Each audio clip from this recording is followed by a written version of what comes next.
America has problems, but we do pretty well. 7 billion people on Earth.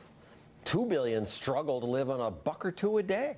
Fewer than 1 billion have anywhere near our level of wealth and comfort. So why did we do so well when most of the world didn't?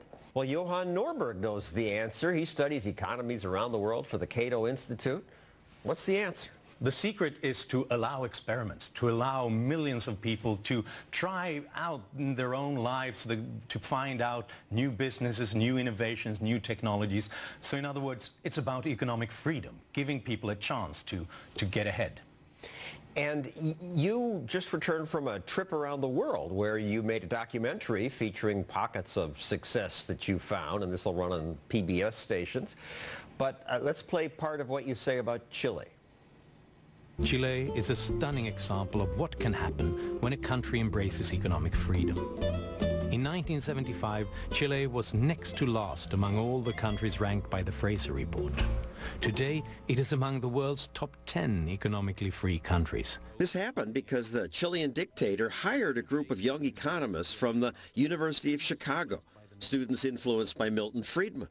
They came to be known as the Chicago Boys, and they persuaded him to try free market reforms. Chile implemented an open trade policy, returned businesses to private ownership, and privatized the pension system.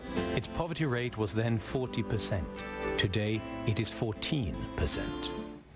Now, you referenced something called the Frazier Report. What's that? That's an attempt to objectively measure the economic freedom of a country, to try to come up with a mathematical formula where we use all the statistics we got from different countries. How free are people to start a business? How free are they to trade with foreigners, and so on? And with the help of that, we come up with a ranking, and with that, we can correlate it and look at other things. So free countries, the best places to live are the freest countries at the top of the list. Hong Kong, Singapore, New Zealand, the United States used to be number 2. Now it's fallen to 17.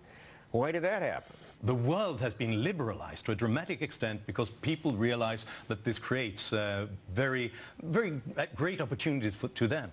I think in the United States, one problem is that you take wealth for granted. When you've had it for generations, you stop thinking about where did this come from? What are the productive forces, the investments, the entrepreneurship that makes this happen? So in the United States, we've passed more rules. It's harder to start a business. Taxes are higher.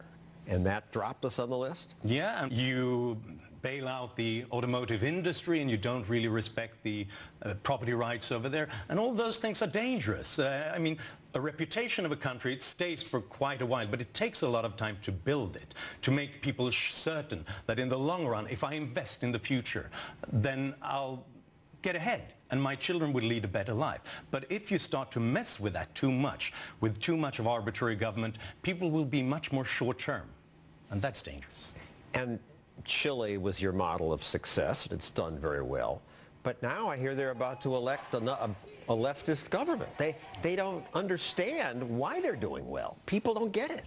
I think that the struggle for economic freedom is always an uphill battle, because in the long run, you always think it's easier to just redistribute wealth, just to take from the rich and give to everybody else. It's this great idea that we can all live off everybody else's expense. But the problem is that that's not the way it happened to begin with. That's not where we came from. That's not where Chile came from. And that's one reason why people in the region talk about Chile having migrated out of the region from a poor country into a developed country. And that is in danger if they are starting to regulate and distribute in this way. If you want people to stop being hungry, stop being poor, you need to liberalize the economy. And in these freer countries, there is also more wealth disparity. The rich get very rich, and that makes people uncomfortable. That's right, and that's what you see in the short run. But what you don't see is how the pie is growing, so that a smaller share of a larger pie can be much, much greater. Yes, you're more equal if you live in a country like North Korea. It's one of the examples in our documentary. But I'd rather be poor in South Korea. On average, if you live in the freest countries, but you are among the poorest, you earn 10 times more than the poorest in the least free countries. So inequality, is that so important after all? Yes, it is, if you hate wealth more than you hate poverty. That's what it's really about. If you hate poverty, well, then you might go for a more unequal society if the poor get ahead better.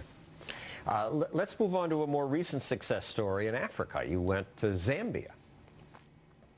In 1995, this landlocked nation was one of the lowest ranked countries in the Frazier Report. But today, Zambia is one of the most economically free nations in Africa. In just 15 years, this impoverished African nation has increased its economic freedom to a level comparable to Poland and France, opening doors for people like Sylvia Banda. Sylvia's first official business was to open a small, one-room restaurant. From this modest one-room beginning, Sylvia Banda expanded her business to include extensive catering, a school for restaurant service workers, and the processing and nationwide distribution of Zambian foods. So good for her, but are people doing well in Zambia? It's Africa. No, they're not. They're not doing well, but they're taking their first steps. And that's an incredibly important step, because people used to say that Africa was the hopeless continent, and they came up with all sorts of explanations. It could be history, it could be culture, and so on.